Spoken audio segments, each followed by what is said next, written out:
Chers téléspectateurs, bonsoir. Partout dans le monde, l'actualité ne cesse de bouger.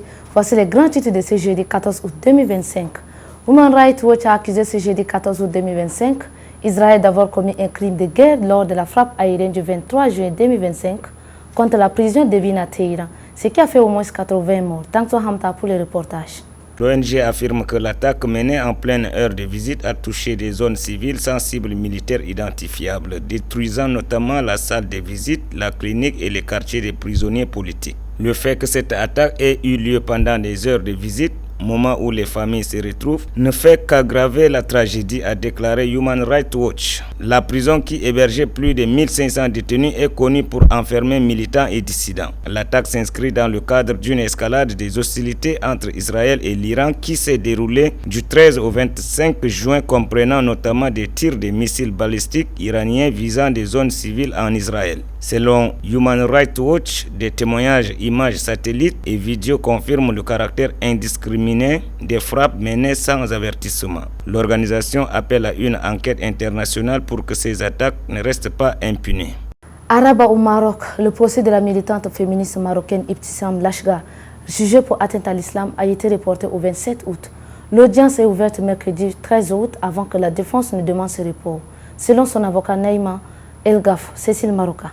Psychologue, clinicienne et figure engagée pour la liberté individuelle. Ibtissam Betty Lachgar, 50 ans, avait été placée en garde à vue dimanche 10 août après avoir porté un t-shirt jugé offensant envers Dieu. Sur ses vêtements figurait le mot Allah suivi de la phrase « is lesbien » qui signifie « est lesbienne ». Accompagné des textes qualifiant l'islam comme toute idéologie religieuse des fascistes, phallocrate et misogyne. Cette publication avait déclenché de vives réactions sur les réseaux sociaux, allant d'appels à son arrestation à des menaces et des viols et des lapidations. Mardi, la militante a été placée en détention provisoire en attendant son procès. L'avocate de la défense a demandé le report pour mieux préparer sa plaidoirie et solliciter la remise en liberté provisoire de sa cliente, requête sur laquelle le tribunal ne s'est pas encore prononcé. Maître El Gelaf a également évoqué les problèmes de santé d'Ibtissam Lachgar, survivante d'un cancer nécessitant un traitement régulier, ainsi que de l'absence de menaces directes pour la sécurité d'autrui en cas de remise en liberté. L'Association marocaine des droits humains était présente à l'audience. La militante est poursuivie en vertu de l'article 267-5 du Code pénal marocain, qui punit de 6 mois à 2 ans de prison quiconque porte atteinte à la religion musulmane. Peine pouvant être portée à 5 ans si l'infraction est commise en public ou par voie électronique. Ce n'est pas la première fois qu'Ibtissam Lachgar s'est heurté aux autorités. Son militantisme lui avait valu des démêlés en 2016 et 2018, sans donner lieu à des poursuites. Aujourd'hui, son cas relance des débats sur les libertés individuelles et la liberté d'expression dans le royaume. Les rues et les rives de Lagos sont envahies par les déchets plastiques, témoin d'une crise environnementale que la mégapole nigérienne peine à contenir. Sur le front de mer, des pêcheurs naviguent entre les amasses de bouteilles et des sacs de plastique, tandis que certains habitants tentent de récupérer ce qui peut être triant et recyclant à la main. Brahim Mahamat nous en dit plus. À Lagos, la pollution plastique atteint un nouveau critique. La ville génère plus de 2500 tonnes de déchets plastiques par jour, contribuant à hauteur de 870 000 tonnes aux 57 millions de tonnes de déchets plastiques générés dans le monde en 2024. La grande partie de ces déchets finit dans les cours d'eau et sur les plages, aggravant les risques d'inondation. Le gouvernement de l'État a tenté de freiner la pollution en imposant le 1er juillet une interdiction des plastiques à usage unique, incluant barquettes en polystyrène, couverts, assiettes, paille, mais l'application reste faible.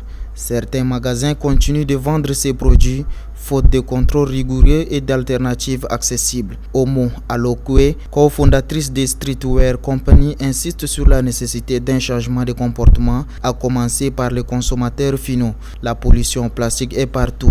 Les plastiques à usage unique sont utilisés en moyenne 12 minutes avant d'être jetés. Imaginez l'impact à l'échelle nationale et mondiale. Elle plaide également pour que les fabricants de plastiques à usage unique produisent des matériaux facilement recyclables afin de réduire la crise crise globale de la pollution plastique. Pendant ce temps, à Genève, le Nigeria participe aux négociations pour un traité international visant à mettre fin à la pollution plastique. Les discussions ont déjà échoué l'an dernier face à l'opposition des pays producteurs de pétrole soulignent les défis mondiaux liés à la production et à la consommation de plastique issus des combustibles fossiles. À Lagos, malgré les initiatives privées et communautaires pour la collecte et le recyclage, la route vers une ville durable reste semée d'obstacles. Entre sensibilisation, réglementation et innovation, la lutte contre le plastique s'annonce longue mais nécessaire. Alors que la Russie revendique de nouvelles conquêtes dans l'est de l'Ukraine, les Européens et le président Zelensky multiplient les consultations avec Donald Trump pour défendre les intérêts de Kiev avant le sommet en Alaska. Déla Nathalie pour les explications.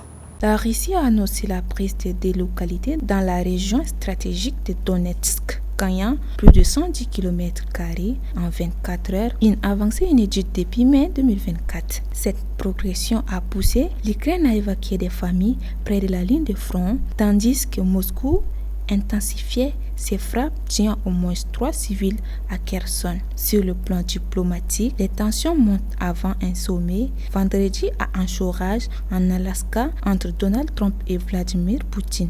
Volodymyr Zelensky multiplie les contacts avec ses alliés et réclame un cessez-le-feu immédiat. Les Européens réaffirment que la ligne de front doit servir de base à toute négociation tout en laissant à l'Ukraine le choix sur ses territoires. Emmanuel Macron rejette toute idée d'échanges territoriaux, tandis que Moscou critique les consultations occidentales. Trump, lui, entretient le flou sur l'issue du sommet. Les flammes continuent de ravager le sud-ouest de la Grèce, transformant le paysage en un horizon rougeant et affichant les villes d'une épaisse fumée. Alessio Moïse nous en dit davantage. À Patras, la troisième plus grande ville du pays, les pompiers livrent une bataille acharnée pour protéger maisons, terres agricoles, tandis que les oliveraies centenaires et les forêts pines disparaissent sous l'assaut des incendies. Au milieu de ce chaos, des 5 poignants témoins d'urgence, les habitants, pris de court par de vitesse de propagation du feu, ont dû évacuer en urgence, emportant avec eux leurs animaux de compagnie et leur bétail. Les avions bombardiers d'eau se relaient sans relâche entre les foyers à Patras. Zakynthos est sur la partie occidentale du continent, mais les ressources sont mises en rude épreuve. Selon les autorités, 3 personnes ont déjà perdu la vie dans la localité du Spy. Les températures caniculaires et leurs vents violents laissent craindre une nouvelle aggravation des heures à venir. Les habitants, eux, aussi entre colère et désespoir, craignant de toute perte. Nous étions ravis de vous informer aujourd'hui. À demain, ici ou ailleurs.